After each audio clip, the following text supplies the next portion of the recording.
처음에는 되게 후회를 많이 하죠. 왜 나는 그런 짓을 했을까? 내가 그걸 사지 말았어야 했는데 왜 나는 샀을까? 안녕하세요. 세비티입니다. 오늘 제가 좀 들려드리고 싶은 이야기가 있어서 이렇게 영상을 찍게 되었습니다. 아직까지도 부동산 시장이 많이 어려운 것 같아요. 예전 고점 비해서 정말 2억, 3억씩 이게 떨어져서 회복을 못한 곳들도 정말 많습니다. 그래서 이런 현상들을 보면서 많은 분들이 이런 생각을 할 것 같아요. 아, 정말 집을 사면 안 되겠다. 집을 사면 뭐해. 집값이 떨어지는데. 이런 생각을 많이 하는 것 같더라고요. 당연히 저도 제가 갖고 있는 집들의 가격이 떨어졌었고, 예전에도 이제 그런 일들을 계속 겪어왔죠. 그런데 제가 그런 일을 겪으면서 알게 된 게 있죠. 한번 적어볼게요. 어떤 걸 알게 됐냐면, 영원한 하락은 없다는 거죠. 영원한 하락은 없다. 그러니까 사람들은 어떤 생각을 하냐면요. 부동산 가격, 집값이 떨어지잖아요. 이게 끝도 없이 떨어질 거라고 생각을 해요. 근데 아니라는 거죠. 어느 정도 떨어지고 나면요. 그 하방이 딱 생기죠. 하방이 생기면서 더 이상 떨어지지 않죠. 그런데 이게 얼마까지 떨어지느냐는 그 아파트가 갖고 있는 입지, 상품성, 사람들의 선호도 이런 거에 따라서 다 달라질 수 있습니다. 근데 중요한 팩트는 뭐냐면 영원히 떨어지지 않는다는 거죠. 결국에는 이 바닥을 찍고 반등을 한다는 거죠. 근데 이 반등을 할 때 제가 그린 것처럼 직선으로 반등을 하진 않는다는 거죠. 이게 수많은 이 점이 찍히겠죠. 거래가 된 점이 찍히는데 찍히다가 또 정체가 됐다가 찍히다가 정체가 됐다 이런 모습이 보이는데 결과적으로 나중에 보면 이게 우상향하는 모습을 보인다는 거죠. 네. 그래서 저희가 쉽게 그냥 네이버 부동산에서 내가 잘 아는 아파트들을 검색을 해보면요. 항상 상승만 하는 곳도 없고요. 항상 하락만 하는 곳도 없어요. 상승하다가 하락하다가 그 패턴을 보입니다. 근데 중요한 부분은요. 저희가 더 긴 기간, 한 10년 이상의 기간을 보게 되면 결국에는 우상향한다는 거죠. 집값이 결국에는 긴 기간을 봤을 때 우상향했구나. 그 중간중간에 이게 떨어지고 올라가고 그런 굴곡이 있긴 하지만 결국 상승하는구나. 라는 걸 알 수 있습니다. 네, 그래서 저는 이렇게 우리가 집값이 떨어지면 당연히 속상하겠죠. 근데 그럼에도 불구하고 저는 집을 사야 된다고 생각합니다. 그 가장 첫 번째 이유는 방금 설명을 드린 영원한 하락은 없기 때문입니다. 두 번째, 왜 사야 하느냐. 저같이 이런 평범한 사람이요. 뭐 부자라고 해서 우리가 대단한 부자는 아니죠. 근데 이 부자라는 게 내가 그래도 지금보다는 조금 더 돈 걱정을 덜 하는 삶, 조금 여유 있는 삶이겠죠? 그런 사람이 되는 방법은요. 저는 이런 투자밖에 없다고 생각해요. 정말 재테크 투자밖에 없죠. 이게 우리가 돈을 모으잖아요. 정말 열심히 내가 매달 100만 원을 모으고 200만 원을 모으고 그걸 모은다고 해서 우리가 부자가 될 수는 없잖아요. 내가 조금 생활이 나아질 수는 있지만 그게 내가 봤을 때 되게 눈에 띄는 그만큼의 자산을 늘려주지 못한다는 거죠. 그런데 우리가 하는 이런 투자에도 여러 가지가 있겠죠. 주식 아니면 뭐 부동산, 요즘에 하고 있는 뭐 가상화폐 여러 가지가 있겠죠. 그런 것들을 잘하면 자산이 몇 배씩 이렇게 불어날 수 있죠.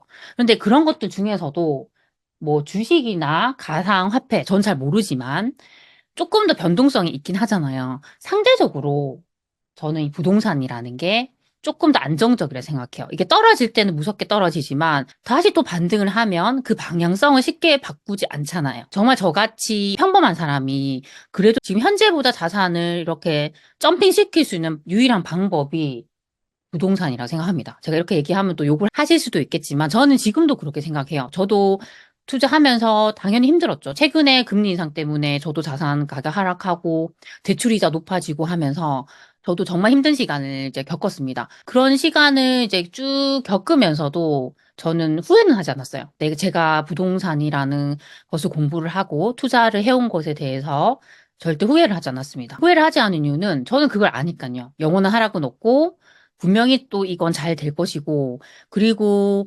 나처럼 평범한 사람이 결국에는 그래도 내가 더 희망을 가질 수 있는 유일한 방법?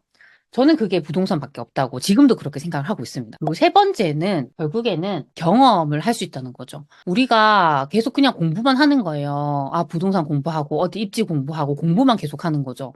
근데 이걸 현실에 적용을 해보지 않으면 몰라요. 우리가 아무리 많은 공부를 했다 하더라도 현실에 딱 적용을 했을 때는 내가 아는 것과 그 괴리감이 되게 크다는 걸 알게 될 거예요. 현실의 벽에 계속 부딪히는 거죠. 내가 이론으로 공부했을 때는 이렇게 전세가 이 정도 가격에 맞춰줘야 되는데 왜 안 되는 거지? 실제로는 더 낮은 가격에 맞출 수도 있고 아니면 전세가 못 맞춰줄 수도 있고 그럼 대출을 또 알아봐야 되죠. 근데 다른 분들은 뭐 대출 한도가 뭐 몇 프로가 된다 하는데 실상 나는 또 안 되는 거죠. 왜냐면 뭐 DSR 때문에 또 안 되고 최근에 뭐 스트레스 DSR 이런 것 때문에 더 안 되고 그런 것들이 내가 부딪히면서 계속 알게 되는 거예요. 그리고 계약을 딱 하려고 하는데 생각만 또 협상이 안 될 수도 있고요. 여러 가지 힘든 일이 발생할 수도 있고 이상한 소장님을 만나서 마음고생할 수도 있고 아니면 지금처럼 집을 샀는데 집값이 떨어져가지고 이자는 이자대로 불어나고 정말 더 힘들게 살아야 되는 이런 상황들이 발생하는 거죠. 많은 분들이 그런 상황을 저는 겪었다고 생각합니다. 아니면 아직까지 겪고 있는 분들도 많다고 생각해요. 결국 그걸 해보잖아요. 나에게는 그 경험이 쌓이는 거죠. 아, 집을 살 때 이렇게 해야 되는구나. 이걸 조심해야 되는구나. 내가 다음에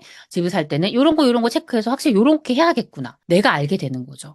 그러니까 이 투자라는 것, 우리가 뭐 집을 사는 것 이런 것들은요. 절대 남이 대신 해줄 수 없죠. 이 사람들의 기준에서 그냥 조언을 해주는 거지 그 모든 결정은 내가 해야 되는 거죠. 근데 결정을 하면요. 내가 결정을 하면요. 자연스럽게 뭐가 따라오냐면요. 책임. 결국에는 그 이후에 발생하는 모든 것에 대해서 내가 책임을 질 수밖에 없어요. 근데 그 책임이 너무 힘들 수 있죠. 내가 이 투자를 하지 않았다면 나는 겪지 않아도 되는 일을 나는 이렇게 겪어야 되겠구나. 근데 저도 그런 일들을 되게 많이 겪었죠. 힘든 일을 많이 겪었는데 제가 이걸 다 겪고 나니까 제가 어떤 일이 발생했냐면요. 정말로 제가 많이 성장했어요. 그게 다져지거든요. 제 속에서. 처음에는 되게 후회를 많이 하죠. 왜 나는 그런 짓을 했을까? 내가 그걸 사지 말았어야 했는데 왜 나는 샀을까? 그런 고민도 많이 하고 그런 고민을 하면서도 해결을 해 나가야 되잖아요. 계속 뭔가를 해결해 나가고 있어요. 결국에 또 해결이 돼요. 그러면 나는 나의 이 경험치가 쌓이면서 나는 정말 많이 성장하게 돼요. 저는 사실 최근에 그 하락장 겪으면서요. 제 실력이 훨씬 더 높아졌다고 생각해요. 왜냐하면 돌파해 나가야 되니까. 역전세 나면 역전세 해결해야 되죠. 그리고 집값 떨어졌죠. 그리고 대출 이자 올라갔기 때문에 그걸 감당하기 위해서 제가 더 열심히 일을 해야 되고 지금 같은 시장에서는 또 저도 경쟁력을 가져야 되잖아요. 그러기 위해서 더 열심히 현장을 다니고 입지를 분석하고 했단 말이죠. 그리고 또 한 분 한 분의 고민을 계속 듣게 되는 거죠. 지금 뭐 때문에 힘들다. 힘든 분들이 워낙 많으니까. 그럼 또 그런 부분에 대해서 조언을 드리면서 저도 더 많이 알게 되는 거죠. 그런 것들이 쌓여가지고 정말 저에게 큰 도움이 되더라고요. 예전보다는 내가 되게 단단해졌구나. 아, 이 정도는 아무것도 아니구나. 예전에 나였다면 이 정도에 되게 힘들어 했겠지만 지금은 그렇지 않구나라는 것들을 되게 많이 느껴요. 그래서 분명히 우리가 집을 삼으로 인해서 겪게 되는 그 경험이 이게 힘든 경험이든 좋은 경험이든 어떤 것이든 나에게 도움이 된다라는 말씀을 좀 드리고 싶습니다. 최근에 제가 읽고 있는 책 중에 헤르만 헤세의 삶을 견디는 기쁨이라는 책이 있어요. 그 책에 어떤 내용이 나오냐면 결국에는 그 힘듦이 있어야 되는 거예요. 사람에게는 그 힘듦이라는 게 있어야지 그걸 견디면서 성장한다는 얘기죠. 어떻게 보면 이게 되게 당연한 얘기일 수 있는데 저는 지금 제가 그걸 겪고 있는 과정이잖아요. 너무 이게 와닿더라고요. 지금 힘든 분들은요. 분명히 아, 내가 더 성장하기 위해서 내가 이걸 겪고 있는구나 라고 생각을 하셨으면 좋겠습니다. 오늘은 제가 이렇게 집값이 떨어져도 집을 사야 되는 이유에 대해서 말씀을 드렸습니다. 좀 정리를 해드리면 일단 첫 번째는요. 영원한 하락은 없다는 거죠. 이렇게 하락을 하던 곳들도 반등을 하게 되는 거죠. 그리고 두 번째는 평범한 사람이 정말 부를 이룰 수 있는 유일한 방법이 저는 투자라고 생각합니다. 그중에서도 저는 부동산이 더 안정적이라 생각을 하고요. 그리고 세 번째는요. 결국 경험을 쌓을 수 있다는 거죠. 우리가 집을 사면서 겪게 되는 그 일련의 과정들이 분명히 우리에게 도움을 주고 우리를 성장시킨다는 거죠. 내 집은 뭐 우리가 여러 채가 있어야 되는 게 아니라 내 집은 하나라도 뭐 있어야 된다고 말씀을 드리고 싶습니다. 오늘 제가 말씀을 드린 것들이 저희 소치님들에게 조금이라도 도움이 되셨으면 좋겠습니다. 그럼 우리 다음 시간에 만나요. 안녕.